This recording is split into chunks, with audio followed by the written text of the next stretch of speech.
I know. What's going on, guys? Welcome back to episode number 26 of the Look Mum I'm Hustling podcast. Thank you guys for tuning back in, listening and watching to the show. Happy to be here.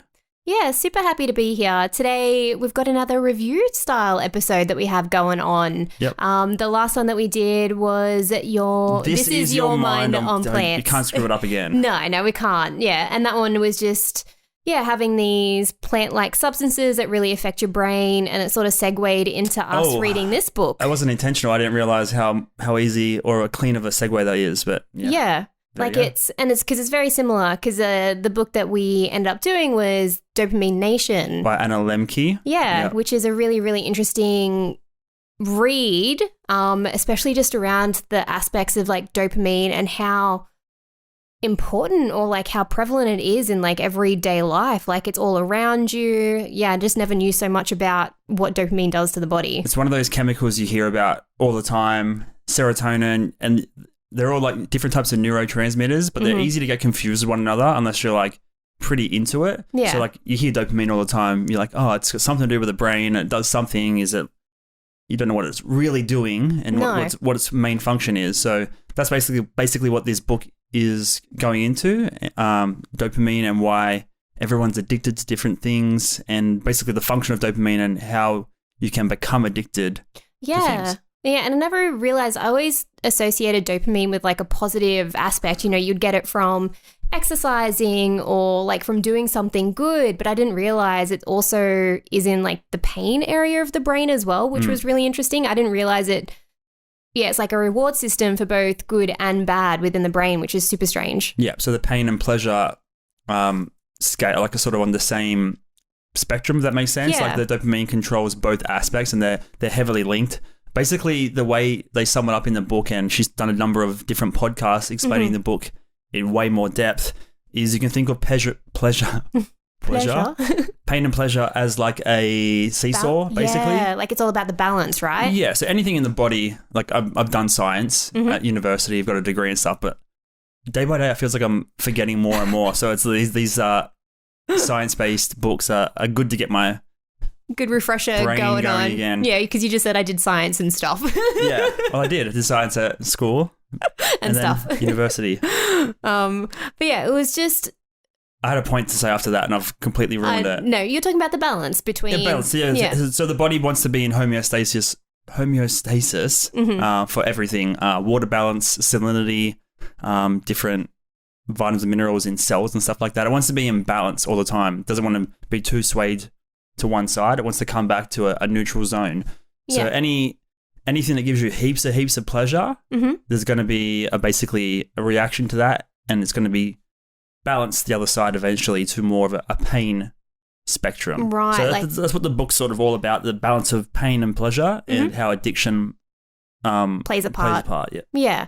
And it's one of those things where your body is meant to like automatically create that balance between pain and pleasure, but like in this day and age, and it's also a secondary title to the book called The Age of Indulgence, where we are just bombarded with so much extra stuff that enables us to have that like pleasure function compared to maybe like 20 years ago when you didn't have as much around you, so it was more balanced out. It's purely just so much stimulation these days, but overwhelmed with like podcasts is one thing, like you're overwhelmed with content in that form, digital form, news, like everything's brighter, everything's shinier, everything's more exciting, and that is just it just releases that dopamine in that brain. Much like you win at a pokies or something, you get that big adrenaline, that sort of dopamine rush rather. But the whole of society feels like it's just feeding you that the whole time. So it's like, what impact is that going to have? Because I feel like our entire existence is just pure pleasure. I'm thinking about Archie out there. Yeah. Like he doesn't really encounter any pain. Like it might be a bit itchy here and there, but for the most part, he's always warm. He's always comfortable. He's getting his food. He's always... like, he's never, like, in danger unless it's, like, a big bully dog at the park. Yeah. But, like, our entire existence, humans, obviously, is what I'm talking about, but it just feels like everything's pleasure-based. There's no pain in life. Yeah, the suffering to sort of balance it out because, you know, we do have a roof over our heads.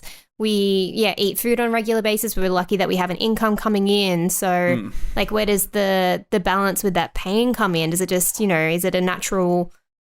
sort of aspects. So whether we're working out, then you sort of have the sore muscles, and is that your body sort of balancing itself out That's in a what way? I was going to say. Like I got a few notes I took about the book, just sort of like points to cover. And one of them was like pain versus pleasure. Like, should we pursue pain more to enjoy pleasure more? Yeah. Like, I think an example in the book is having cold showers. I know a lot of like high level athletes will have ice baths or like cold showers every morning to sort of shock the system into like waking up, and you get a huge dump of endorphins and stuff like that. And then because of that pain and discomfort, you sort of have like a pleasurable experience afterwards. It might not be like a pleasure, like I'm going to smile sort of pleasure, but it's like your body is rewarded in a sense and gets pleasure that way. Yeah, 100%. So that means, so with that pain, your body is releasing that dopamine, which is saying, yes, keep doing it in a way. So even if something might be good for you that creates pain, you can still get addicted to it, and then it's going to be bad for you in the long run. Yeah, it's sort of like the second something stops, the counterbalance wants to come into play. Like an example I use in the book is like having chocolate, like that's a pleasure. Then as soon as you finish eating that chocolate, you want more. That's not necessarily like pain as we normally sort of consider it, but it's like pain in the sense of your body is like trying to create some sort of like balance. It wants to like come back to the other side. It's like too much pleasure. Here's a little pain, and then you want to overcome that pain or that discomfort by eating more. Yeah. But it can be the same the other way, like having a uncomfortable shower, like really cold shower.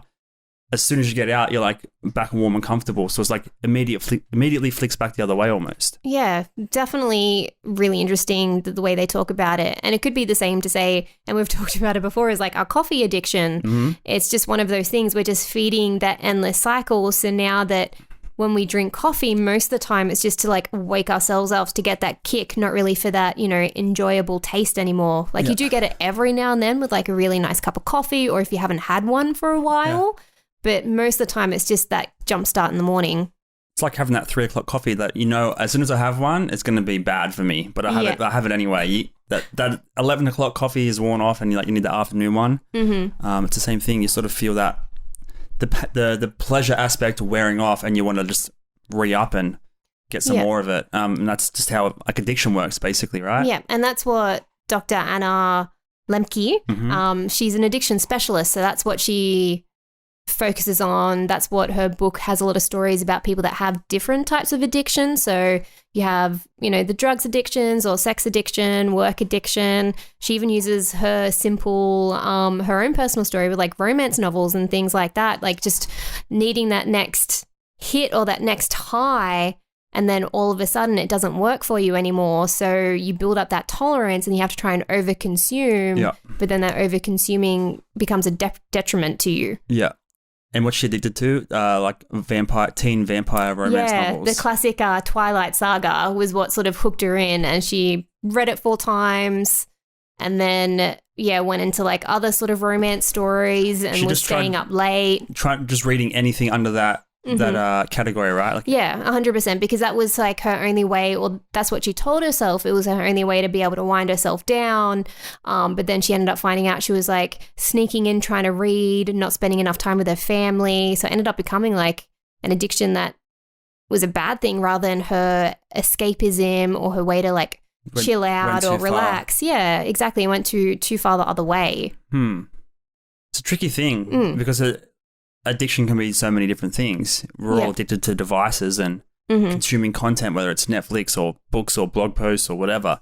There's just too much stuff out there to not ignore it. You're going to consume most of it, right? Yeah. Even something is like food. Like no matter where you go, you're overstimulated by just whether it's, something as simple as Instagram, like the social dilemma. That was a really interesting thing of like people being rewarded with the like function and trying to get all those likes and just being addicted in that way. And then the second you have the next post that doesn't have as many likes, you're straight into the pain bracket, and you want to figure out how to overcome that. Exactly. Endless cycle, right? Yeah. So is it about like trying to not go too far to one side and just trying to keep it sort of steady both sides, like a little bit of pain, a little bit of pleasure, not bombarded with pleasure, because there's going to be a downside to it most of the time, or all the time, I'd imagine. Yeah, and you do have. And it's one of those things. So with addiction, it just means, or doesn't mean, but obviously I'm not an expert, you have an unbalance in the brain, whereas some people can balance it out just naturally themselves. They don't get, be someone who can go to the pokies just every now and then with some mates, like when they go to the pubs, you put in $20 here and there and then just can leave. Versus the people that have to go there every single day, put in, hundreds and hundreds of dollars, they can't. Like it's just one of those things. You got different types of people can balance it out, but obviously like too much of it, I guess that where that saying comes from, too much of a good thing is bad for you. Yeah. Another thing I wanted to talk about, like, is scarcity versus abundance mindset. Like, I think plays a big role. Like your perception of what is abundant in the world and what is scarce plays a role into like what is going to give you more pleasure and more pain, and why people get addicted to things. Like, if there's a scarcity mindset and you think something's scarce, whether it's a drug or something else, you're gonna try and buy it up, get more and more. Yeah, that's just an interesting thought I had as well. But it's like with all the Twilight books and stuff, she read hundreds, right?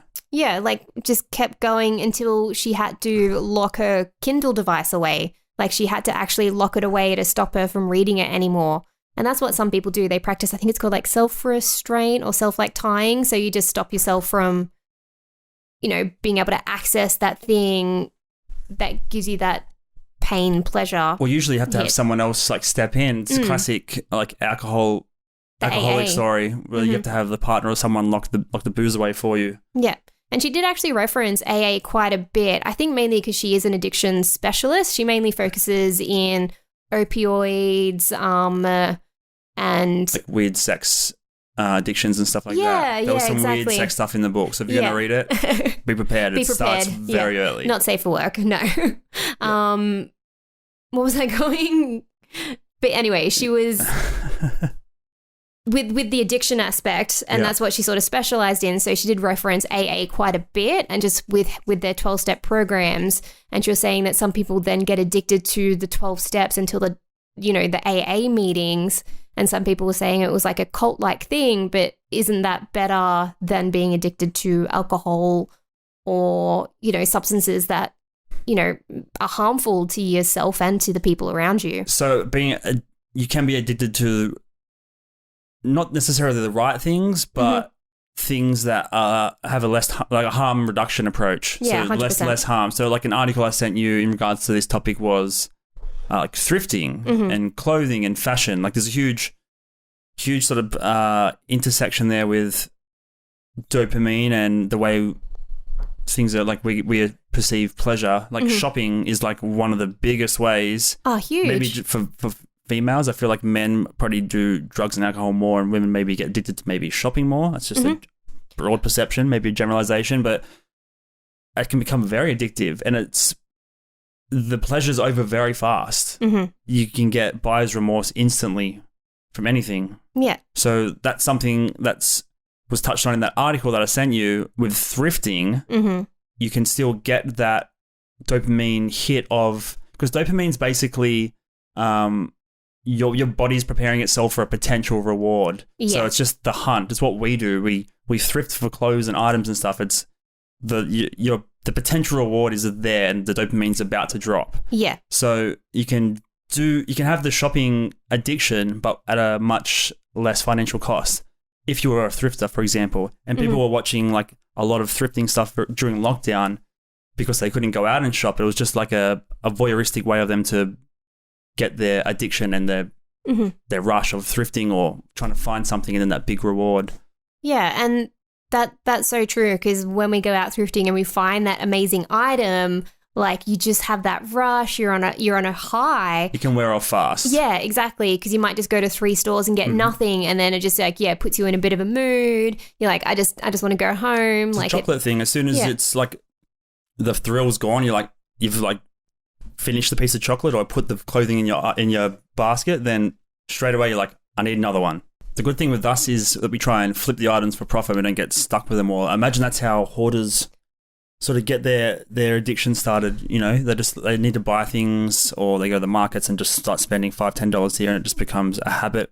A lot of the times it's like to replace something else in their life. Maybe they're grieving from a loss of a loved one or something, and they need to fill it with something else like that. But it's about trying to, I guess, just be aware of the balance that you need to play. Like, for example, if we go thrifting all the time, like I will admit, like I get frustrated all the time if had a couple of good shops and then you just can't get anything after that for like hours and hours.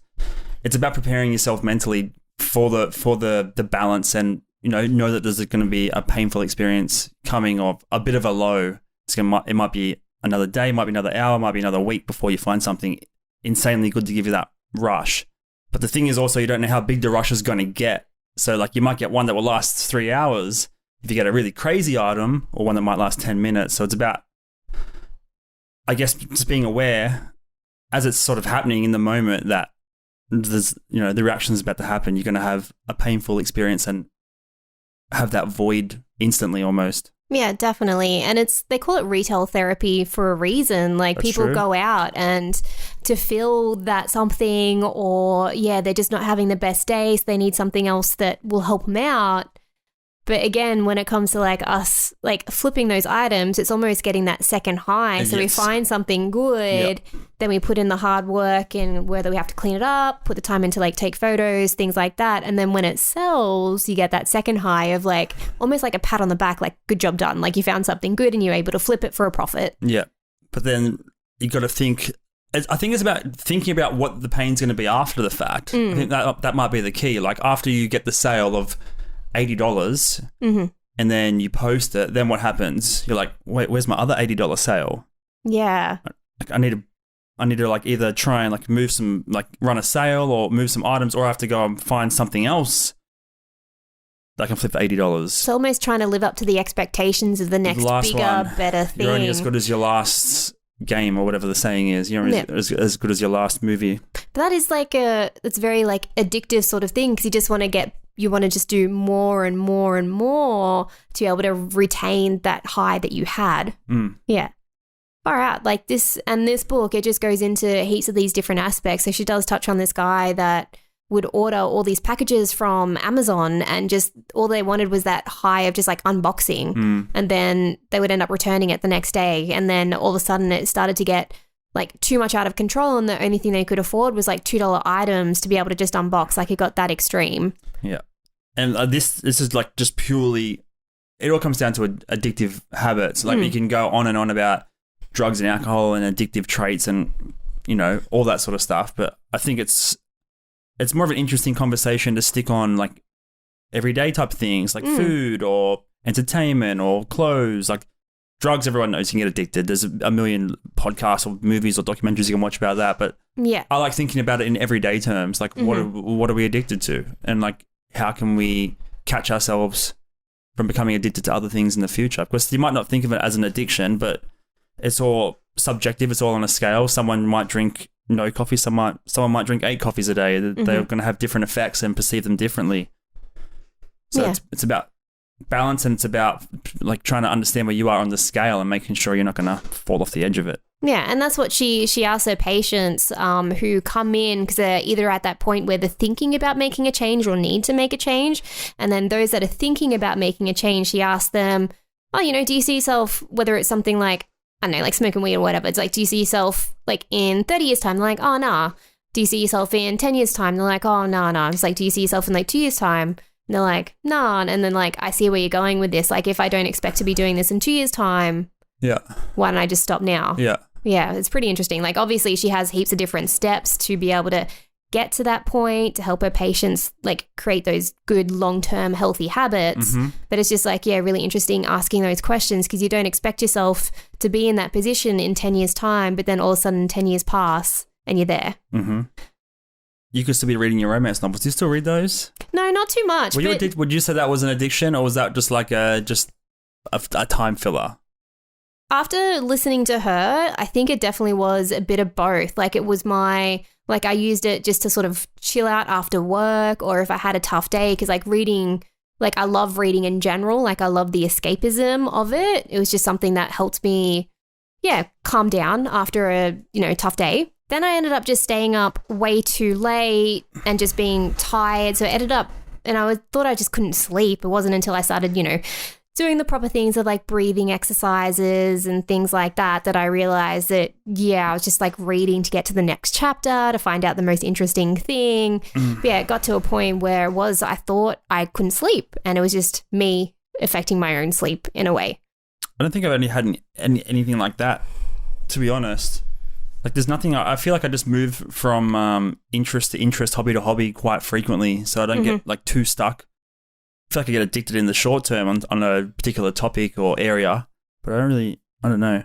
Yeah, you two tend to like deep dive on things. Too much ADHD. Maybe a little bit. 3-month span of focusing on something that I'm on to the next one. Yeah. Maybe we should do an experiment on the other channel to do like just maybe what we can get addicted to, or who can get addicted first. Or should we have a look at our lives to see what we're sort of currently addicted to that we can change? Or try and implement more pain. We're already working on, we're working out at the moment, but we could like do a little bit more. The workouts are pretty easy. We could do like Pilates. Apparently Pilates is hard. No? Don't want to do that? No. We could give up sugar for a month. We could do that. Like that would be a tough one. We don't have that much though. We have maybe one in a coffee. Well, we used to have quite a bit more, but we ran out of sugar and we made the choice of like not buying another sugar packet or like sugar thing for our morning coffee, and it's been fine. Other than that, we have like a bit of maple in like maybe some oats or something. Yeah, it would just be the additive sugar and other things that we would eat. We don't eat that much other stuff. Yeah, besides like a soft drink here or there, or a little bit. I feel like bread is probably the biggest one. We all know someone can get a bit gassy on the gluten. It's the yeast. I'm talking about me. Yeah. I also do. No, but I could be actually, if we have a loaf of bread, I'll eat it within like 2 days. I can't. It's a problem. Yeah, it is. Like as soon as I see the bread, I just gobble it all up. It's because it's a taste. It's that carby goodness. It's taste, mouthfeel. They're all addictive traits. You love all of them. Speaking of tasty, what are we going to review this book? I know last book review we did what our mums thought we would rate them. Are we going to go with that again? Yeah, we'll just think it like ourselves. Both. Yeah, okay, we can still do our both because it is the look mum. I'm hustling. I'm thinking a 3 for my mum and me. I'm going to speak on her behalf. 3 out of 5. I'm going to... You know what? I'm going to do the same. Yeah, so 3 and 3. Like the book did have some interesting parts, but I did find it a bit hard to get through all the way to the end. Like it was... a little bit unbalanced almost. Yeah. Like the stories were a little bit all over the place. Because then she would start talking about personal experience and then she'll get into the story or follow up of someone else. I'm like, oh, I forgot about this person. I feel like, well, she can't really give away too much because they're all like patients. Yeah. Obviously they have to give their clearance and stuff, but I feel like could have been better and better stories. Like I learned a bit, but there's like, other than like the basic stuff we covered here in 30 minutes, there's not much more I could tell someone at a dinner party. No, maybe more, I don't know, maybe more statistics. She didn't really go through numbers very much about her, but she's a Stanford professor, But she has basically done a bunch of, probably another at least 10 hours of podcasts. 100%, recently promoting the book where you can get way more insight and way more knowledge than what we can provide here in the pod. But this was just our thoughts on the read-through. Next book review, are we going to give it away? I think we're going to do like a book/movie review of June because it'll be out in a couple of weeks here in Australia. We did go and see James Bond today, so that'll be the next one we see after James Bond. Not the biggest fan. No, it was okay. Like he's also must be an adrenaline junkie, so I think ties in. Plenty of pain. Yeah, definitely. That guy goes through like, just take away everybody he cares about. Yeah. Just rip him away. That's James Bond. All right, so stick around. We'll do June in a couple of weeks for you guys. I'm halfway through the book. I'm very excited to see that. The movie looks amazing, so we'll do a breakdown of that. But make sure you're subscribed to the podcast on Apple Podcast, Spotify, and the video version is also on YouTube. Subscribe there. Give us a comment. 5-star rating would be awesome. Help the podcast get shown to a bunch of other new listeners and get us ranking up in the algorithms. We would really appreciate it because we come up every week with a new topic and I think we're doing pretty good so far. Yeah, the reviews help out a whole bunch, so I'd really appreciate it if you could leave one. But as always, thank you so much for listening. We are Look Mom Hustling and we'll see you next time. See you guys. Bye everyone. Bye. See ya.